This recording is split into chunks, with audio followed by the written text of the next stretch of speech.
Every field of occupation has its riches, and same as with basketball. We look at this game as fun and an activity to enjoy.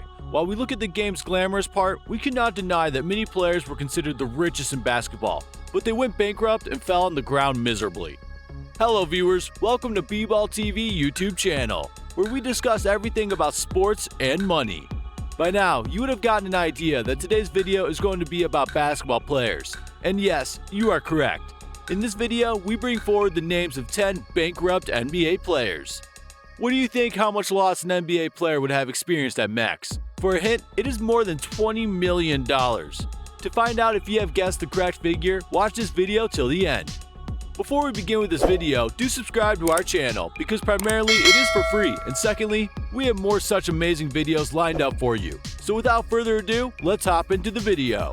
On number 10, we have Coleman. Investing in business has its own merits and demerits. Some people earn a lot after investing their money, but some go bankrupt. Coleman is one of such people who, after retiring, tried to invest some money so he could own a business in his name, but things didn't work in his favor and he lost millions. Once the number 1 overall pick, Coleman is now doing whatever he can to earn some cash. Since going broke, Coleman has bounced back to become somewhat of a success story. Along with longtime friend Tim Ferguson, a college football standout who became a Detroit public school teacher, Coleman partnered to establish a first-rate high school basketball league aptly called the DC Elite. This program enables inner-city kids the chance to get exposure to the basketball world. It also works to keep kids off the streets and directs them to a more positive lifestyle. Number 9. Allen Iverson. Allen Iverson, who was once an NBA scoring champ and league MVP, saw a downfall financially that is common for basketball players. Iverson made a total of $154 million during his time on the court, and all this money was gone in a blink of an eye. He was addicted to gambling, used to give away money to friends, legal fees, and alcohol issues are the things that made him go bankrupt. At one point, he stated he couldn't even afford a cheeseburger after his problems caught up with him. Like many bankrupt NBA players, Iverson has reportedly bounced back into wealth, and he also has a $30 million trust fund from a deal with Reebok that will become available when he turns 55. All in all, even after reaching rock bottom, he can stand back on his feet. Number 8. Delonte West. West was one of the best NBA players. As a result of his amazing player and brand collaborations, he earned tremendously.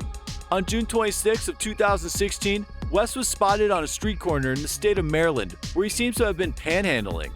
As a result, a rumor started that he was homeless, which built a fair amount of momentum for the fact that West is known to have been diagnosed with bipolar disorder, but has also seen the fit to dispute the diagnosis for whatever reason of his own.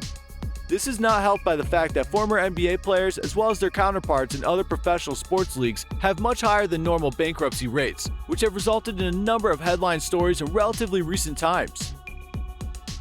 Number 7. Kenny Anderson. Kenny Anderson is a colossal example to consider when considering the things that you should not do with your money. His net worth is around $800,000, but he earned more than $60 million. Anderson was the 2nd overall pick in 1991 and played for 8 NBA teams. He also played overseas and coached in the Continental Basketball Association. When he earned a lot of money, where did it all go? The significant expense that he had was child support because he has 7 children from 5 different wives. Can you imagine? A person is spending all his hard-earned money only on children. He was recently fired as a boys' high school basketball coach after being arrested for a DUI. He was also recently part of an off-Broadway production where he discussed how he was sexually abused as a child. This is another example of how the NBA fails how some children need help, but there's no one to listen to them or give them emotional support. Number 6. Antoine Walker. If you had millions, would you like to spend them? Most people will name various things they want to buy, places they want to go, and things they want to eat. But Antoine Walker, the former player, had a significant dream to help his family and friends with his money. It's good to do charity, but everything has some foundations. This former basketball player's genuine heart took him to the ground, and now he's left with nothing even to support himself.